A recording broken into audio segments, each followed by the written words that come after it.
Welcome to Big Blend Radio with your hosts Lisa and Nancy, editors of BigBlendMagazine.com.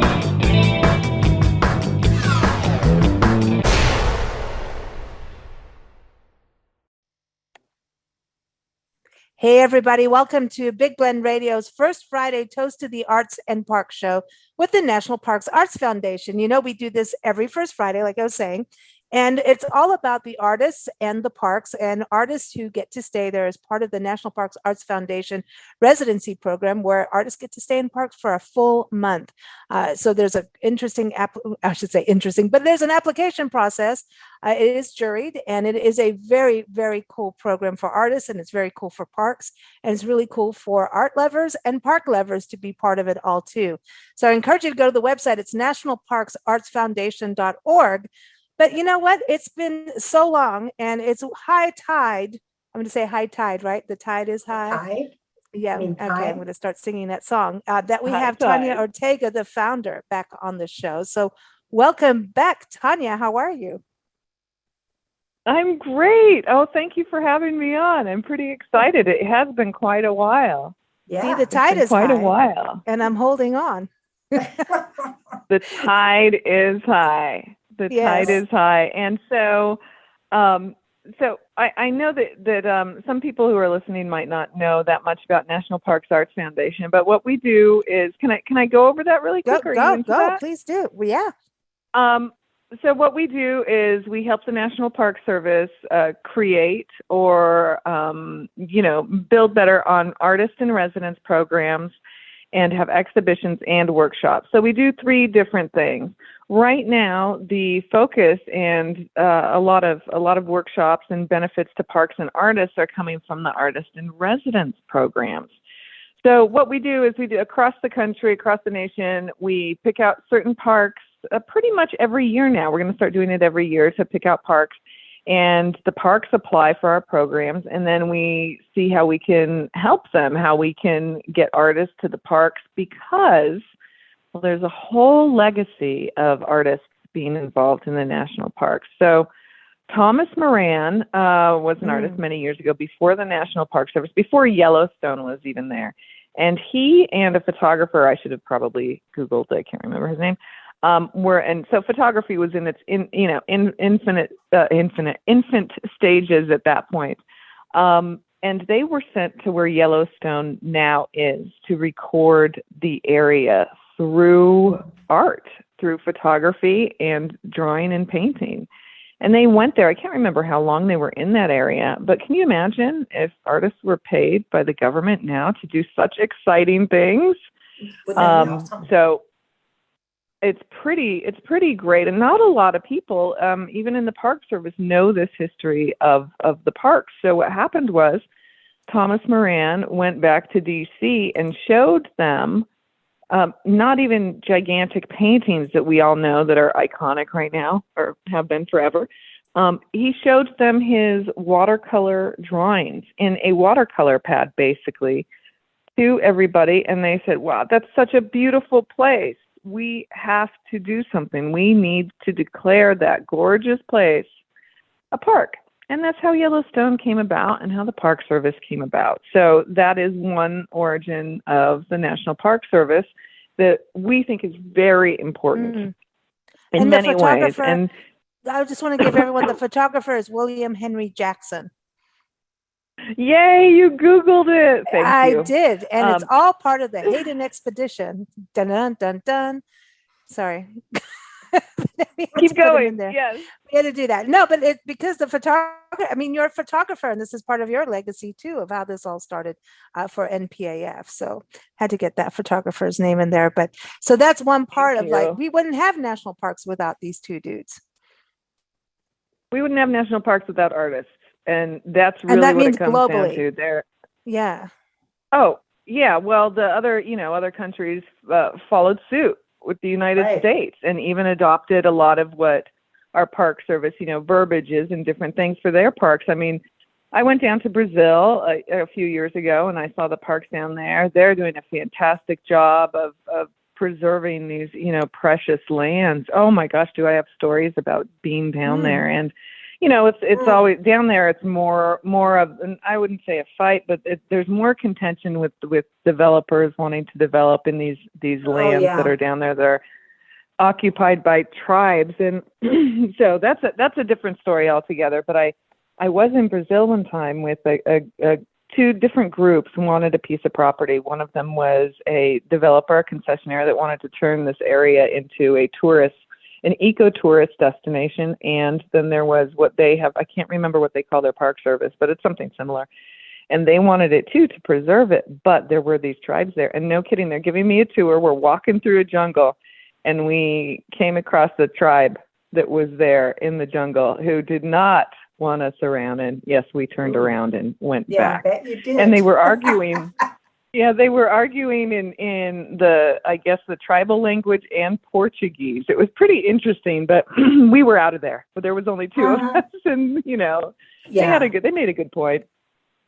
So, so the National Parks Arts Foundation, that's what we do. And you can go to our website and see the different parks that we work with, and some parks that we're going to be. So there's something really exciting that's happened in this last year, and it's just beginning, which is we are kind of taking National Parks Arts Foundation to the next level.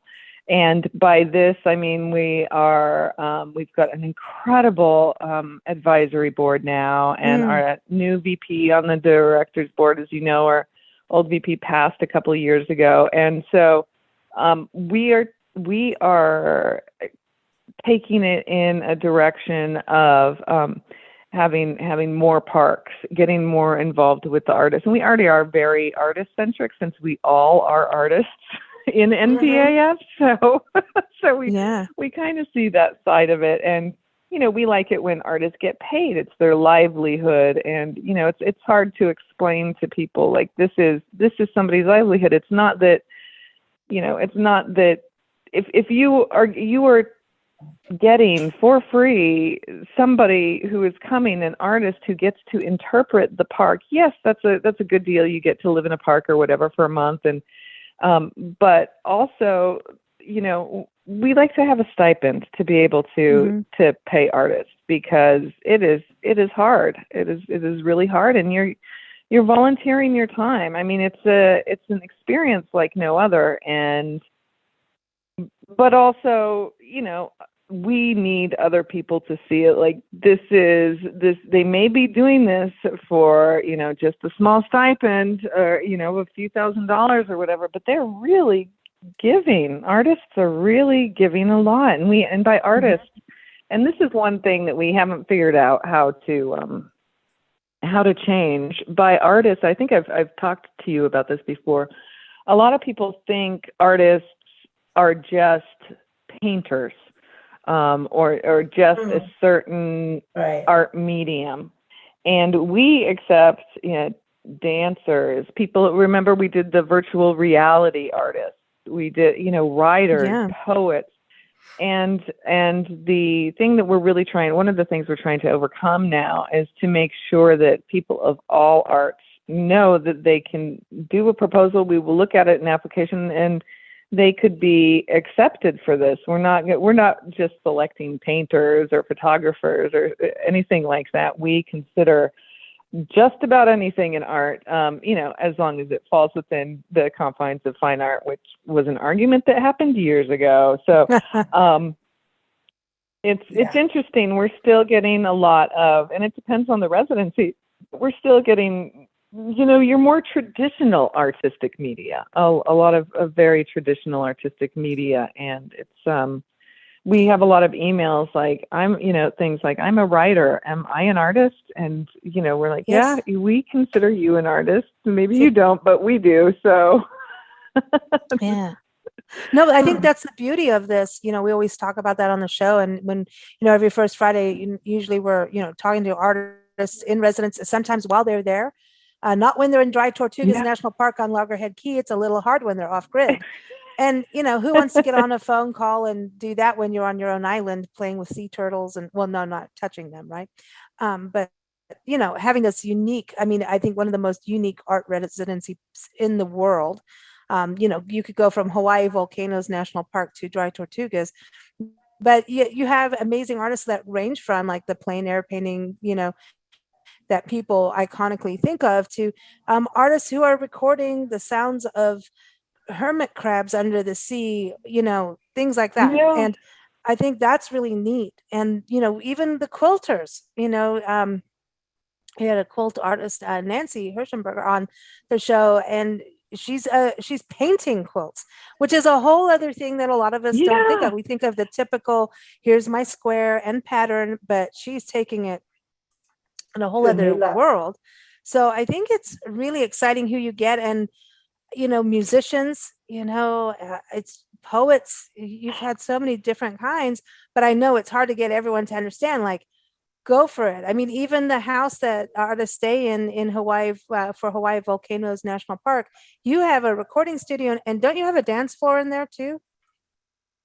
We didn't put a dance floor in yet, not a proper, so to have a proper dance floor, it's very specific. So we do not have a proper dance floor. We have a gigantic lanai, and that's where the dancers usually were practicing. And then the entire upstairs, which is this, I don't even know how many square feet, it's tile. So that can be used too. But we do not have a proper dance floor. We're trying to come up with the funds to do that and to figure out where to put it. But back to the quilters. So this is interesting that you mentioned the quilters, because we have had more than a few quilters. We even had, and I don't know anything about that artistic media. And as you know, our panelists who review everybody that applies are of all different. And if somebody applies with something that we don't have anybody that we know who can be a proper reviewer of it, we find people who can. So the quilting is something that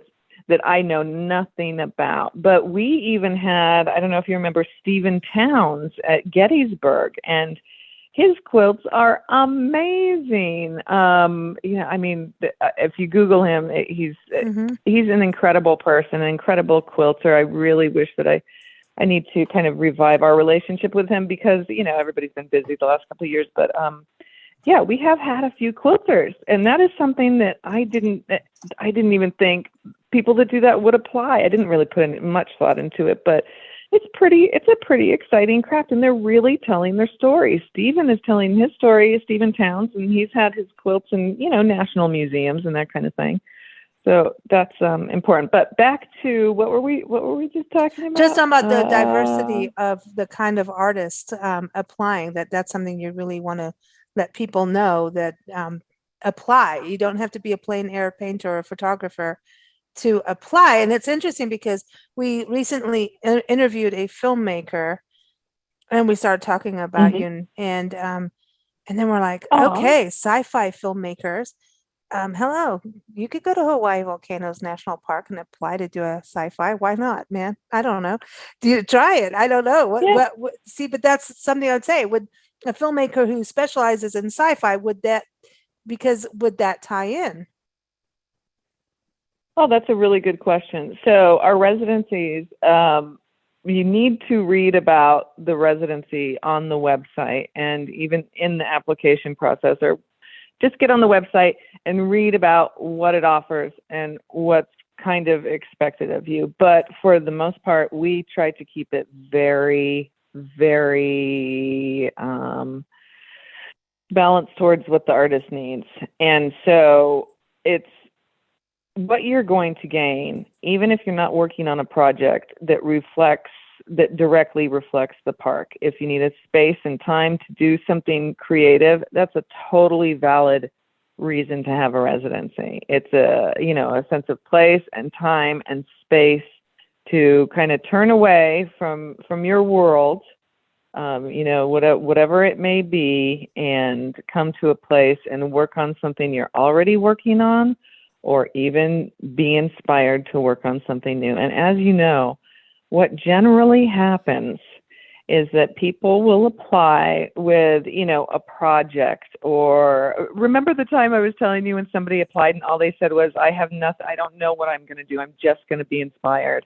And they got selected. It was such a nice breath of fresh air to do. He said, every week I'll do a little talk on how I'm being inspired. And I may not be inspired, but I think I will be. And it was so wonderful because there is a real point in being in a place of such beauty and such nature. There's just, I don't know how to describe it. There's a magic, I suppose. Right. And For most lack of artists, a better term. yeah, Nancy, when we do all the interviews with the artists, how many of them change their direction mid-part, mid-term, swap that horse? That's what the arts are about. Yeah. Swap the horse midstream. Go Exactly. Exactly. Yeah. Because you just don't know what everyone. Yeah, you're not going to know what strikes you until you're there, and that could be different every day. Mm-hmm. One day you're like, it oh, really is. Yeah, you could be looking like, oh man, look at those waves. Look at that clear blue sea green color. Can I get it on a canvas or whatever your medium is? Can I get that? And then the next day you're like, oh wow, look at that fish. I can see right through. Look at that orange. Oh, can I get that? Can I get this? Then, oh wow, look at those cliffs. Look at those waves hit against the cliffs. Can I get that? How do I get that moment when the waves crash? There's all that. Like, how do I get that one moment of what just inspired you? Can you put it down somewhere for somebody else? I mean, it's even in the middle of a city. Granted, this is way more difficult and you might not be inspired depending. But if you've never been to a city and you lived in the wilderness, you might have that same, wow, look at that. Look at that car crash. That's a really good point. Yeah, you might, it's by taking yourself out of something to someplace that you don't know, so you can be inspired. Fresh. I mean, I know this sounds a little bit goofy, but I liken it to, if you remember when you were a child and you would discover new things that you didn't. I mean, I'm saying child because that was me when I was usually like stunned by. I remember, and it's this moment of inspiration, this moment where things come together or you realize something and it kind of solidifies in your head. And maybe you don't even have the words yet to say beauty, but it's this moment that is captured. And so I guess I'm calling that inspiration. Yeah. I remember when I was about 6 years old, and maybe this was a little late to be discovering this, and I looked at a globe, and I had I had some, I had actually a pretty good schooling before that, but I looked at a globe and I realized that these things called continents, remember, I didn't have the words for it quite yet. I didn't, they fit together like a jigsaw puzzle. And I remember in that moment being so excited.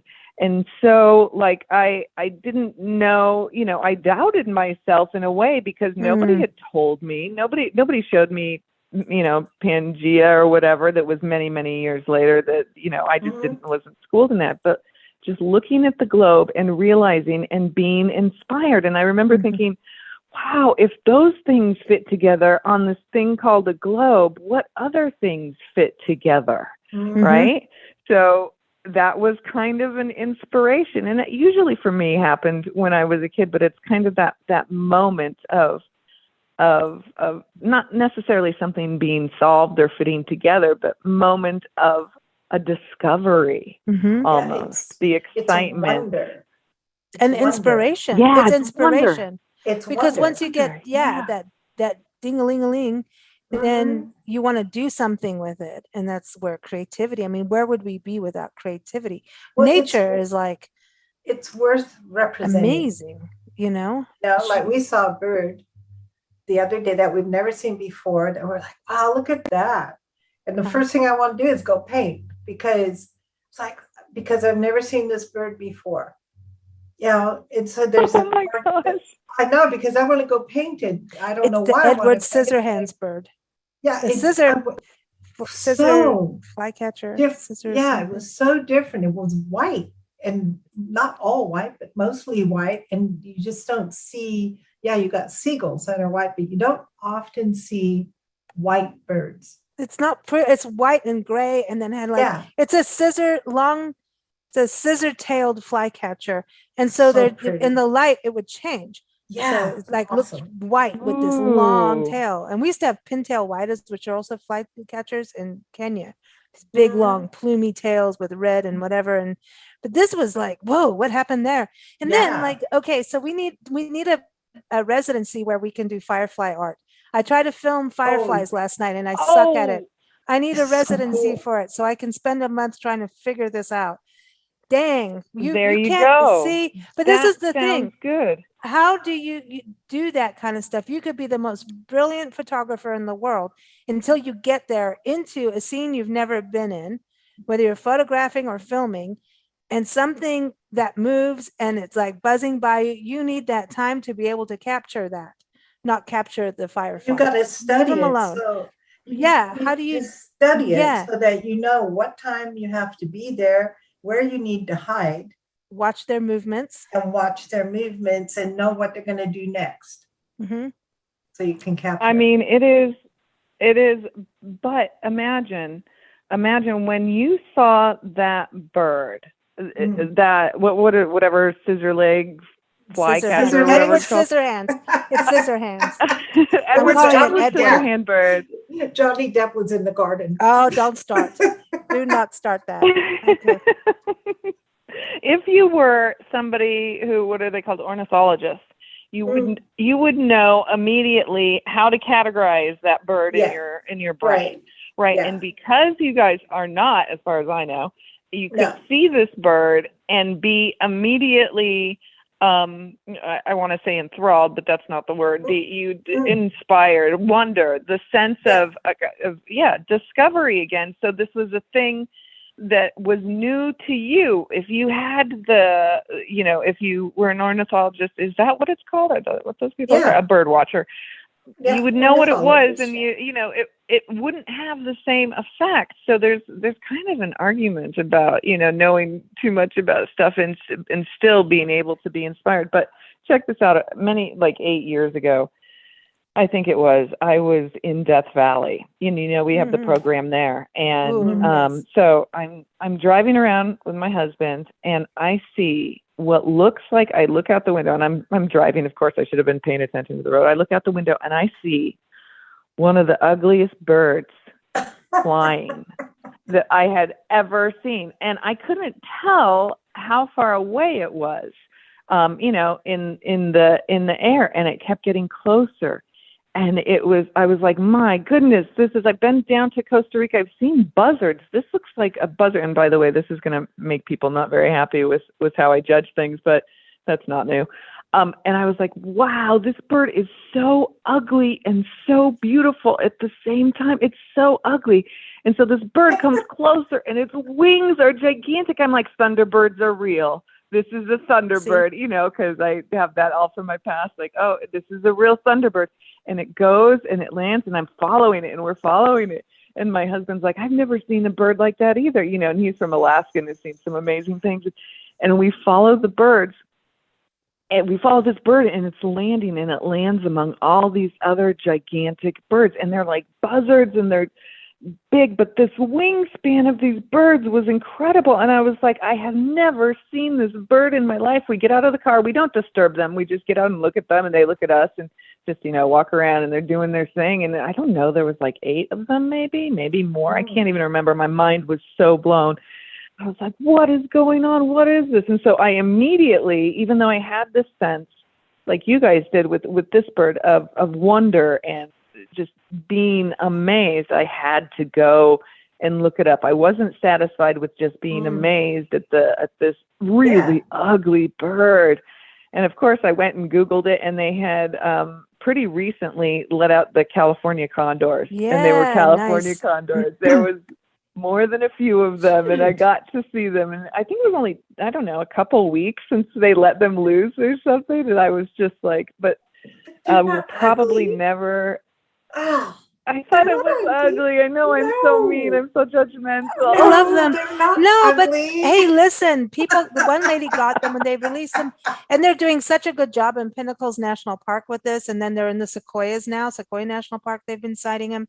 Death Valley, from what you're saying, and then in Kurt, because it's all that area. And you've got to think, when they say as a crow flies, I mean, that's true, right? And so I mean, what we consider a really long distance, a bird goes, watch this, look what we can do. Yeah, they And get it. yeah, and some It's lady had wonderful. them at her house. I think it was not Topanga, Tacopa, that Kern Valley area. Oh yeah, And Tacopa Hot Springs. yeah, she had them there, and on her house, Yeah. at her house, they would hang out by the pool, and That's she so just was like, cool. "This is so cool." And then they were really amusing, and then she's like, "Holy cow! They all have these characters, and they pooped everywhere." And her whole thing was, Oh God. they can stay here, but she was having to like spray their poop like twice a day. There was so much on her new roof. She needed a roof, but she's like, they can stay here. And their antics were like hysterical, but they are Oh, amazing birds. We wow. saw them in the Vermilion Cliffs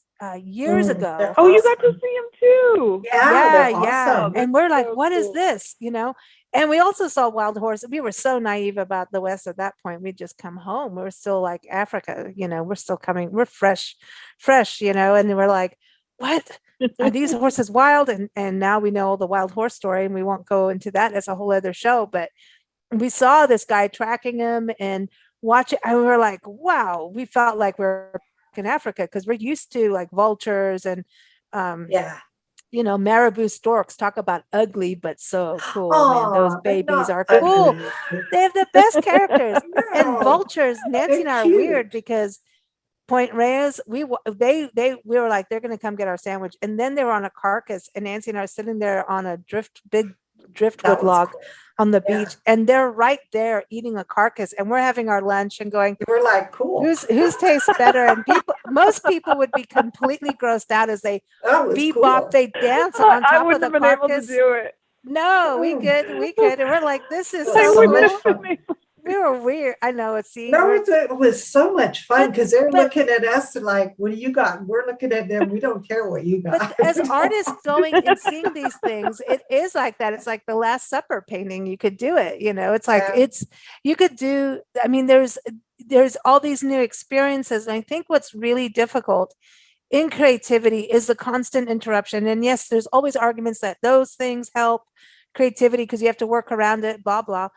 But from all the artists we've interviewed over the years, and Tanya, we've been doing it for a while now, I think, quite a while. I'm sorry. I have to admit. I don't know how long. And this is horrible. I have lost count of I how can't. many artists. And some Yeah, are multiple times on our shows because they've ended up being, had that opportunity. Like Alice Lees, who was just on, she's been in Dry Tortugas, Hawaii. She's been, She's been everywhere. Fort Union, but it's amazing. And she is traditional, but she is so like cool. I mean, her art is off the wall. So cool. And She's they so have cool. changed our lives as the people talking to them and interviewing them. You go to the parks, like when we went to Chaco, we could see Chip Beck's art. We could see, every Donja's art, like what she was doing in her photography. I'm like, oh, I want like a little thingy to put out there and cast shadows like she did, little creatures, and everybody you have to look at her art. Oh yeah. But you become fans and followers of their art. So it's not just, us, I know our audience, they hear about these artists. And obviously all the programs that happen that are connected to these residencies and the artist social media. And so people start to discover more about these artists. So it's really good PR, just saying.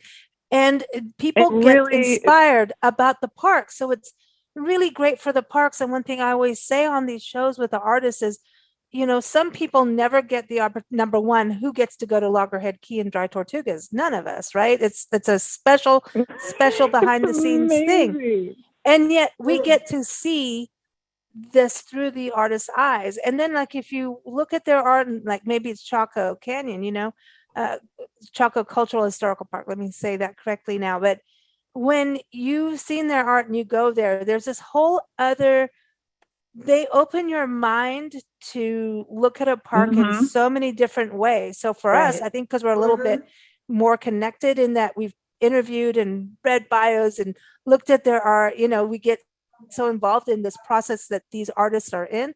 When you go to the park, like I have to at one point scrub off their art, so look through my eyes, and then it's still back to theirs. And then you start to almost, they make the artists get you to look at a park with a slower pace and a fresh set of eyes, whether or not you've been there. They make you slow down and think about what you're looking at. And I think that's incredibly important. That is so important. And what that falls under in the, vernacular that the Park Service uses is interpretation. And art, like nothing else, can interpret, it's an artist's interpretation that they put somewhere that somebody else sees and gives you that sort of direction to think for yourself. So it's internal. You see somebody's art, this inspires you to interpret your surroundings different. It takes you out of how you think about something normally, and you're able to interpret the park in different ways. And that is huge because it doesn't discriminate on age, on anything. And it is something that everybody can interpret very different sometimes, but these artists are showing people how to interpret the park in a way that is more about the viewer, more internal, the worth of the park, the resources that we need to say. And as you know, our artists have worked with scientists and, different climate change projects we've had that are still, they work it into their art, and it makes a statement like no other, like Thomas Moran and his statement of, and he didn't even show them his paintings. He just showed them his watercolor sketches. That's all. And by the way, I have to throw this in. So we've been working with the U.S. Department of Interior Museum. Ooh. And right now, I didn't even know they had one. That's cool. I didn't know. Oh my gosh, they have got. These are national museums, right? So they've got just incredible work, and we're very lucky to be communicating with them and working with them. But they have an exhibit up right now. So anybody that's listening, please, if you're in DC, go to it. But it's online too, and it is it's the biggest collection and exhibition of Thomas Moran. I remember this is the guy that went to Yellowstone. His gigantic paintings and other things, his notebooks. In Denver, at the Denver Art Museum about, 12 years ago, they had what then was the biggest collection of his work. But you can see it online, and what they have done, it's so genius. I'm so proud of them. Isn't it funny that I'm proud of the government museum? But they have interpreted it not just through the artwork itself, but they have put online and given people tours, I guess. And they just opened up, by the way. This was their big opening from COVID again. They even do meditations on the artwork and on the I didn't do it myself, but they're doing all of these different ways that I guess with people's feedback and seeing this art, that you can, interpret the art and therefore bring it more internally. I'm sounding a little esoteric here, but I'm just really impressed. So anybody that has a chance to even look at it online, please do. And I was spoiled, by the way, I have to say. I was spoiled when I was a teenager. I got hired by the National Park Service when I was 17 at Yellowstone. And so I somehow became friends with a lot of the people who had, I like to go into archives and kind of, and this is said in a positive way, and nerd out in archives and things. So I was able to see some of these things, and remember, this is in barely the 80s. Like, what was this? No, this was about 89, I think. Well, let's not add that up right now. But 90. No, stop it. Stop adding. I'm so excited about this exhibit, and I'm so excited too because people are understanding, and this is, we didn't reinvent the wheel. The parks, even in the 60s, had artist in residence programs, but thank goodness they're focusing on protecting these beautiful places. And sometimes if we can lend a hand to be able to have it work for the park in their interpretation and all these different ways, the public engagement, and the artists are giving a lot of themselves if they want to. We try not to have artists, obligated to too much, which has not been a problem. Usually artists want to give more than we can even handle, so it's beautiful. And one artist, I have to say, I talked to this artist yesterday, and because we're revamping things, we're looking at artists to fulfill things like branding and things like that, our look, how we want to look. And we're all artists, and we need to get somebody. Anyway, talking to this guy yesterday, he was so inspiring. We didn't talk about work. We talked about basically inspiration of different things, traveling and inspiration. And we didn't get down to talking about what we needed, what we were thinking that maybe he could help us with. Anyway, his name's Rex Parker, and his work is very, it's fine art illustrative. And he was so inspiring to talk to because he has bridged in who he is. And I've only had one conversation with him, but everybody here is, this guy is, if you just look at his work, he comes from a place that's from inspiration, and it is, and I'm taking it out of, the parks, and he's been to many, many parks, and he can speak of them wonderfully, but I don't know why I'm throwing him in there. It's an example of somebody who is very good at interpreting and speaking to a lot of people about, he's not a speaker, I don't think, but his art. Speaking through his art. You can look at his art, and again, it's illustration, fine art, but it speaks in a way that that a lot of artists are able to do when they come to that place that they're being inspired. They come to the place where they see the gray scissor bird and are inspired. So, yeah. I love this. For I love sure. this. You guys exciting. know we love it. And one thing I wanted to ask you, because obviously we see so many parks, and talk about revamping our website, nationalparktraveling.com, is about to be completely rehauled, and bit by bit, actually, because we can't do it all at once because we're two magic women doing magic work. And so we take a sip of wine, click our fingers, and everything's done. No, but we're doing all these really cool interactive maps, and we've done so much over the last two plus years of travel. COVID, changed everything actually for our tour. It became, hey, we saw more than we'd ever thought, and went to so many different kinds of parks, and we're involved with some other interesting projects we'll be sharing later. But I think we've done 800 to 1,000 parks in the last 2 years. I'm not kidding. I'm seriously not kidding. I'm not kidding. I'm not kidding. Incredible. I'm not kidding. We drove from Lubbock, Texas to Arkansas, and I think we did 4 or 5 parks already just doing that. Not all of them intensely in there, but enough to know, hey, this is something people should go and see, and we'll always go back and do stories and everything later. But we're just to document and get them down and know what are the cities like close by for that connection between parks and people. So there's, so many things happening. There's a lot of shift and change in the country right now, and a lot of it very positive. Parks are obviously at the forefront.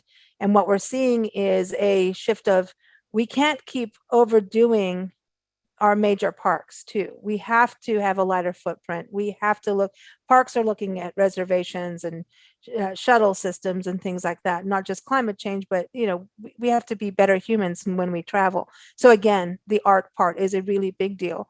But I think what's great, with what you have is like Fort Union, for example, is a smaller park, but not only this incredible diverse history, military history, Native American history, Santa Fe Trail history. All of this history that went down in Santa Fe, even Civil War history, right? But at the same time, you've got elk, and you've got the plains of New Mexico that people forget. We have the plains, right? Grasslands in New Mexico. So there's all of this cool stuff going on there.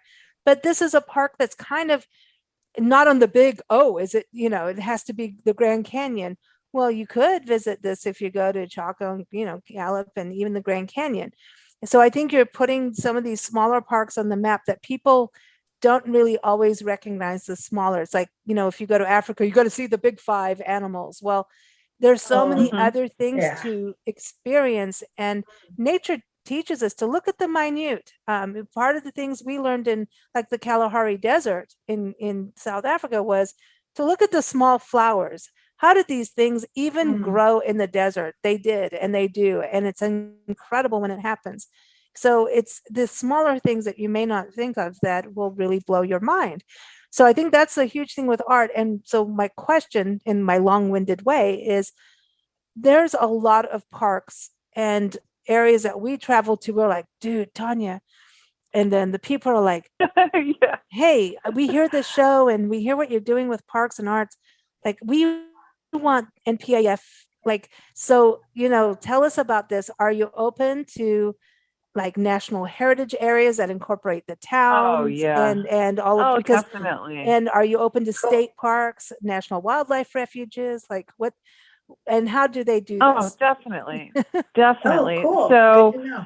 we try to have, we're a pretty small outfit, even though we're, making, we get a lot done for as small as we are. Mhm. And that's many thanks to people who I work with. Can't take all that credit, but we have tried to have a balance between what they call the iconic parks, which are Yosemite, Yellowstone, Yeah. the iconic Grand Canyon, the iconic parks, and parks that are smaller. So we do not discriminate as to, in fact, one of the iconic parks has applied for our programs more than once. And for some reason, once we really are harsh judges on it, and it's not just the board, it's also the advisory board, and just, we try to get a good read, and it can be any park, but we also try to say, okay, is this park, because sometimes they don't have the funding or the housing or anything like that, but we try to have a balance. And you'll see on our website that we have some iconic parks and we have some smaller parks. And yes, absolutely. I mean, technically, if we wanted to have an artist in residence in a median on a road, we probably could, but that's How a fun little is that? ridiculous. But Yeah.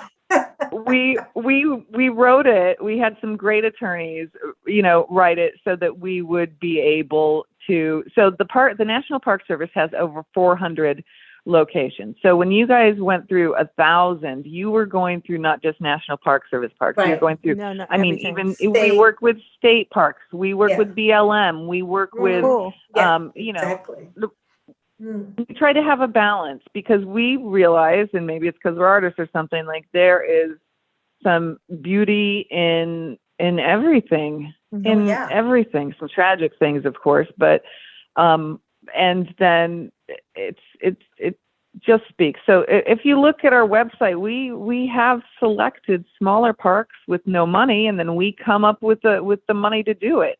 We come up with, if the park doesn't have something, I won't say who it is, but we all know that all parks are underfunded. Right. And then there's always and you were mentioning footprint. There's always a part of us that we who look at a park and we don't, because there are people who look at a park and say, oh, a commodity. How can I make money off it? That kind of thing. There's always a part of me, I should just speak for myself, who is really still, I used to report for Earth First sort of thing when I was in college. And, there's still a part of me that still wants to just be like, okay, shut it down. Nobody's going in this beautiful area. We're going to let it recover. So my brain is always wrestling with, the use of a park, enjoyment, the leisure. I forget how they say it in the Park Service, but there is, we need to be able to enjoy the parks, but also respect them. And that's what the parks are trying to do with these trolley services and reservations and things like that. But that is a really hard decision to have to make, because once it's always a hard decision, because once you improve something, as we humans think improvement is, like, let's build a, visitor center, then you have to say, okay, will it bring more people here? And what does that destruction look like?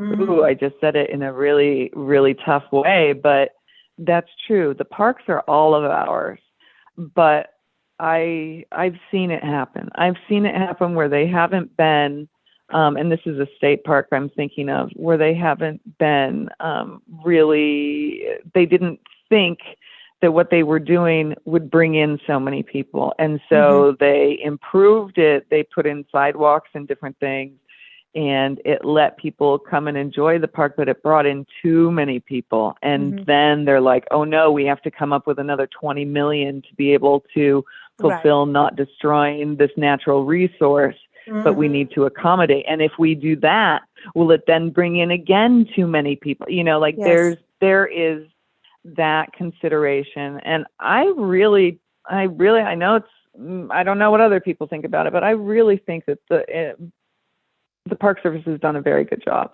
Yeah, you know, in the wilderness I areas, I think that's one of the coolest things is when the Wilderness Act, it's just over 50 years now that it's been in effect, the Wilderness Act being out there where you have these regions that are just completely natural and on their own doing their thing. And you can go in there as a backpacker, but you have to make reservations and only so many people, like on the Wonderland Trail in Mount Rainier, things like that. You can only so many people can go in. And I think it's kind of cool because I think we have this, I'm just going to say about, you know, society, we've gotten very, and I think COVID maybe helped us kind of see our ways a little bit, very much. We want this now. I mean, you live in Hawaii, so you understand island time. It's like, okay, we'll take care of it. It may take a little while, but you know, it's this, we want this and we want it now. And because, you know, and it does, nature doesn't work that way. And we're starting to find that out very clearly. So I think it's good when we take these steps and these precautions and realize there's this value. And when we can get everything we want all the time, we forget value. I think, again, the arts is this in-between zone of you can enjoy Loggerhead Key. You can't go there necessarily, but you get to enjoy it and respect and understand. And I think, like what you were saying earlier, even on interpretation, museums have changed so much with what they do, very interactive, using all senses, all sense media. And you know, artists are really innovative and will go from one thing to the other. Nancy mentioned Johnny Depp, and I'm not into the whole military case, the whole lawsuit, though I can tell you a lot of jokes about it, but I'll behave. But if you look at someone like him as an individual, he can go from music to painting to acting to whatever, right? So you're allowed to create anytime, and you're allowed to create. Maybe you waited till you were 70 years old and decided to pick up a paintbrush, or maybe you're going to do the virtual art as a 70-year-old. That's freaking awesome. So creativity, there's no real limits, and it opens up everything. Yeah, it doesn't discriminate on age. We got a call yesterday from an artist, and it's, usually there's so few of us, it's hard for us to get back to people. It's a guilt thing I have, but we got a phone call from just a random person who is a very good artist, but at the beginning of her career. She's been focusing on doing her art, not the, I hate to say it, business side of things, which is, applying to residencies, applying to, getting the whole portfolio together. And she had some great questions. It was a pleasure. I talked to her for like 2 hours because I just figured, once in a while, if somebody's not getting a phone call back, I'm going to make sure that, customer service is old school, but I love it. So I talked to her for like a couple of hours, and she asked me, and she was very afraid. She said, I've been doing art and all this, but I don't have a big fat portfolio. And we talked about it a little bit, and some people really don't reach that until they're in their 70s, and they can be incredible artists. I mean, she was in her early 20s, but there are people who have applied who've been like attorneys their entire lives, worked at a plant or something, and they're an artist, and they don't discover it until they retire. And it's like, wow, we do have, we have some beginning career artists. And when you're 70, 60, 70, 50, whatever, 80, 90, whatever, and you're just a good artist, and we are able to see that, like, they send their product, I hate to say product, their art samples. and were able to see that, and they had not even considered themselves an artist. They'd just been doing it when they, on their off time. And it's such a pleasure to have people realize that there's no age. There's no age limit on. There's a period of when people were brought up that artists were considered weirdos for sure, and non-productive, and almost kind of mentally different from people who went out and did business. And there was this belief that artists cannot do business. And there's some truth in that, because some artists will say, I'm not business minded. I can't represent my own artwork. I can't do this. I can't do that, because they already shut their mind to it, or they just plain old don't want to do it. And I mean, or there's not enough time. Yeah, there's not enough time, or they just, they've already told themselves that they can't. But a creative bookkeeper will tell you there's an art to it. Yeah, exactly. That's true. It's and true. Let's think about engineers, like design engineers. Right. Those are some of the most creative people that I've ever met. And so are like, accountants. wow, good accountants are too. But a lot of the musicians we know, like that come on our shows, they're incredible musicians. Like, I really want to say radio stations, other than like the independents and the college stations and NPR and stuff, like honestly, the localized ones, the ones that have local voices, other than buying playlists, like listen to these independent artists. They are so freaking amazing. And, we have them on shows all the time. And we always give NPAF a shout out, because we're just like, everybody has to know about NPAF because it's so cool. And they come on a show and then they'll say, yeah, I do this for a living. And they'll have like, millions of plays on Spotify or blah, blah, blah, all these things. And they're like, I had to feed my family and do this, have that structure, which allowed me to have this freedom of creativity on this side in a way. And then there's the artists that are completely the opposite, going, screw all of that. I am going 100% with my creativity, and that's that. So everybody's different according to who, what, and where, and what they want to do, which is awesome all the way around, so long as they get to create. And it doesn't, so I think there's a lot of just like finally getting to, life happens to you when you're making other plans, right? And when you get to a place of really doing it, good for you. Because like half the writers, I don't know what it is about lawyers and writing, but I swear we interview a lawyer a month that's written a book, not like this is your law book. I mean, some really cool stuff. Wow. I mean, from murders to psychology, that makes total sense. Fantasy, sci-fi stuff. I mean, have to tell amazing. You, I know an attorney. Her name is Kate Fitzgibbons. I'm sorry. And if you Google her, she has written some incredible. They're not sci-fi or anything. They are about one is incredible. I can't remember when she wrote it, but it's called something like Who Owns the Past? And she, and because she's a lawyer, she knows of these different suits and different, like the masks that were in France. But she is an incredible writer, and her books, and she wrote a textile books, and recently I think she wrote a book about women.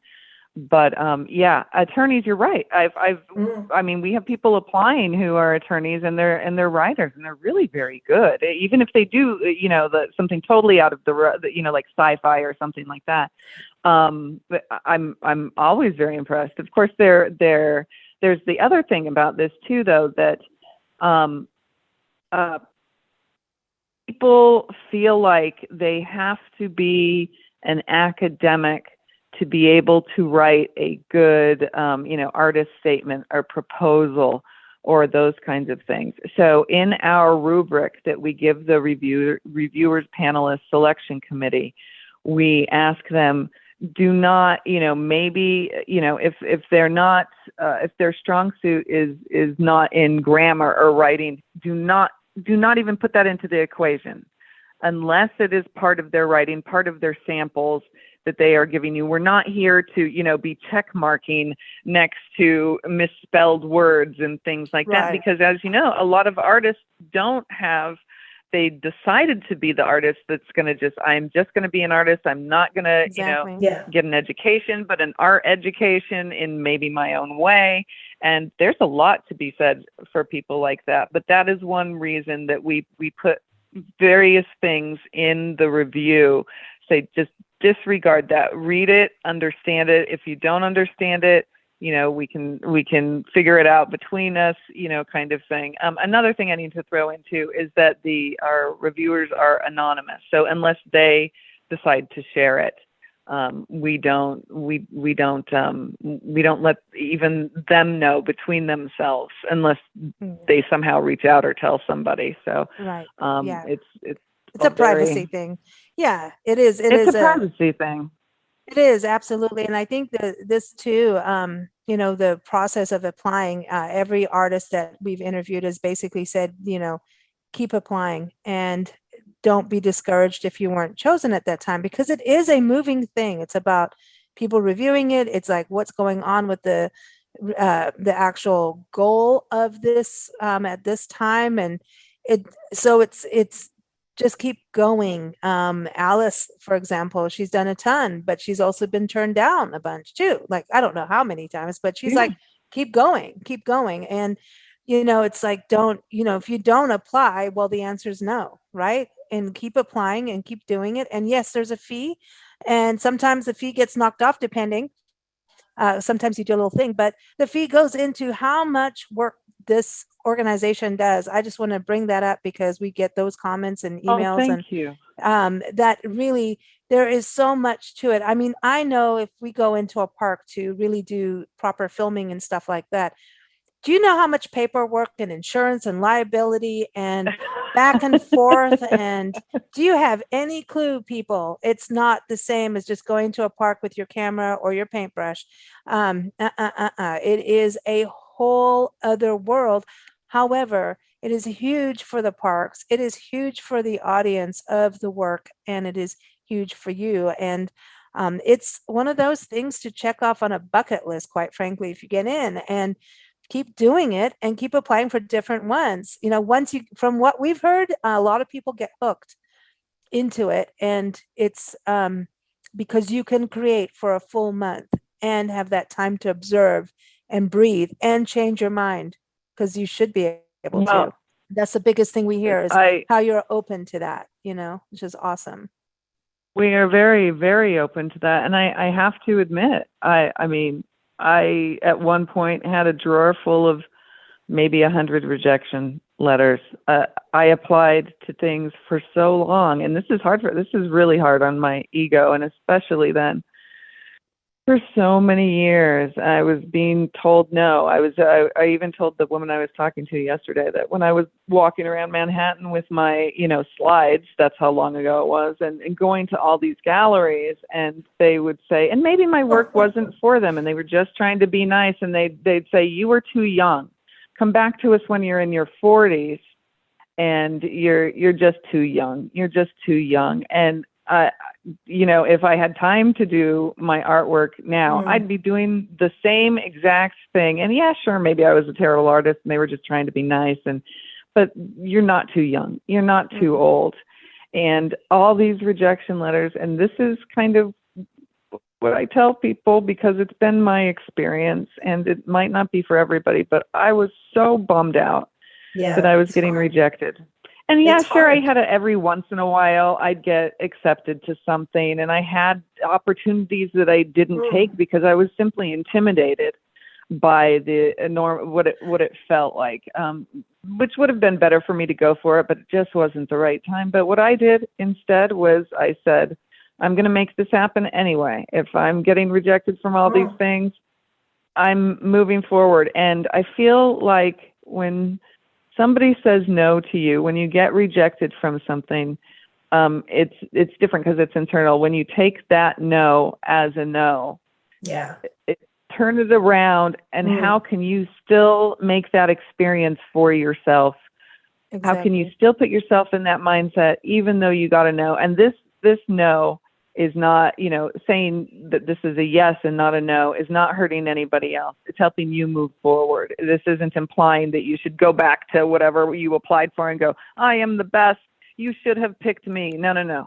No, you got to think of it in a totally different way. You have to give yourself direction, because you're going to get rejected and people are going to say no to you all the time. And you got to listen to them. And there's a lot of advice people gave me that I did not listen to, and I should have, but I couldn't digest it at the time. And it's really hard sometimes. I used to paint in public. And at first I thought it was really exciting. And then I was like, I really hate this. Because I was always surprised at how mean and cruel people could be. Yeah. I would never dream of saying to somebody in public, like, that's a really crappy painting, Jesus, and walk off. I can't. No. Well, those same people are on social media now too. I know. Yeah. And social media is kind of the same way. And I'm like, do you think before you open your mouth? And do you actually even know what you're talking about before you open your mouth? And I have a personality where I'm quite able to turn around and say, that just shows how stupid you are. Oh, well, this is good. No, I do. I have that. And I had to curb myself from acting like them in a way, like I would never go to an art exhibit and say out loud what I think of the painting unless it's nice. Yeah. I just, I know what people are harsh. Yeah. And they do the same thing when they go to a performance. You'll find somebody, and they're always way at the back of the theater, who has the loudest voice, who yells something really derogative. It's like, what is wrong with you guys? What is wrong?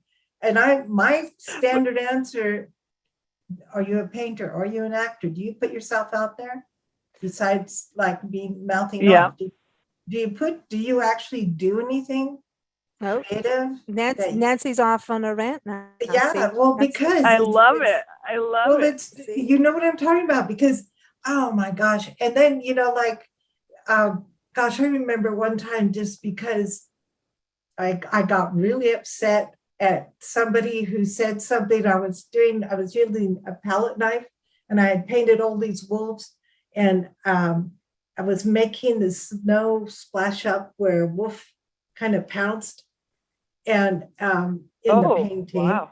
And so I was using a palette knife, and the total opposite thing happened, where people were going, oh man, that's cool. And all of a sudden I covered up all the wolves. Then like a pack of wolves. And by the time people were done commenting, you couldn't see them anymore, because I just palette knifed them all out. Oh my gosh, you threw an artist fit. I love it. Oh, I know. You're allowed to. Like, it was so funny. I'm like, what am I doing? You're allowed to. Oh my gosh. But you see, but this is the thing though. All I know is the artists that are in the program love it and love the comfort that they can be artists, and I think that is, that you're able to change direction. Like I keep saying that over and over, because it's true. When you get somewhere, you can change because you're in a new environment. Even if it's an environment, having that 1 month changes things when you can just focus on your craft. And I think it's really special what you guys are doing. And I really don't know how many artists we've interviewed. It's up there. I don't know. It's so around 200 awesome. somewhere. I don't know, but it's awesome. It is one of the most awesome things we do here on Big Blend Radio. So thank you, everyone. NationalParksArtsFoundation.org is the website. Check it out. And, Tanya was talking about funding for this. So I know that she welcomes funding. So I'm just saying, you can go there for that too. So if you want to be part of the program as a park or destination, NationalParksArtsFoundation.org. If you're an artist, a dancer, a poet, a virtual artist, whatever you do in creativity, maybe you're creating something none of us have ever heard of. Maybe there is a new medium. Go to NationalParksArtsFoundation.org. And again, if you want to fund awesome projects like this, go to NationalParksArtsFoundation.org. And if you want to see And the I new have residencies, one go thing to there. throw in. Go on. I've got to throw in one thing, and we've never done this before, but if you want an artist in residence program or an exhibition or a workshop, anything at a park that you're near or you know of, contact that park and just mention us. Or Yeah. contact us and we Yeah. can call the park and say we've had some interest, because that's really what it takes. The parks need to Okay. know that this is something that's valued, and that causes more programs to happen. That causes more artists to be accepted. That causes us to get more funding so that we can do more of these things. And I know we don't want to go overboard. We just, for all of these years that we've been doing it, we've been staying small and quality. And we have an opportunity in the next few years to really add to that and benefit the national parks and artists hugely. So And it's other happening parks. now, folks. Yeah. Go to Yeah, National other Parks parks. Arts Foundation.org. Keep up with our shows. Again, every first Friday, we do our shows with NPAF. So keep up with us at bigblendradio.com. Thank you so much, Tanya. It is so good to have you back on the show. Yeah, it's awesome. Thank you, Lisa and Nancy. It's always a pleasure. Thank you so much for being such cheerleaders for artists and musicians, all the arts. It's incredible who you have. Yeah, well, it's Thank you. all through you guys. So there we go. Thanks so much. That too.